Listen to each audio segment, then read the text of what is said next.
Welcome to the Slop Temple. We pray this video helps. You begin by mapping what you collect and why. First, inventory data fields, storage locations, and third-party flows. This is non-negotiable. Once done, group items by purpose, necessary, optional, and legal bases like consent or legitimate interest, and note retention periods. Make sure to capture cookies and analytics identifiers versus personal data. Then prepare a short summary for users and a technical appendix for legal review. That immediately gives you the building blocks for policy language. You now convert inventory into readable sections.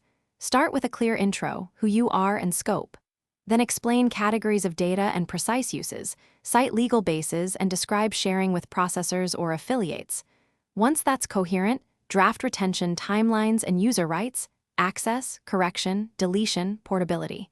Make sure to include cookie tables and simple opt-out steps.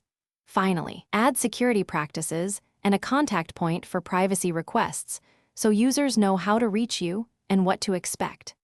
You finish by publishing and operationalizing the policy.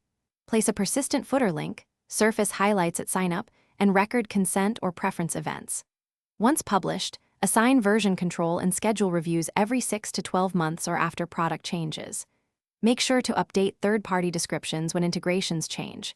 If something goes wrong, for example, users complain or regulators query, check consent logs first, fix discrepancies, update the policy, and notify affected users promptly to reduce risk and restore trust. Thanks for watching. Consider subscribing if we helped you.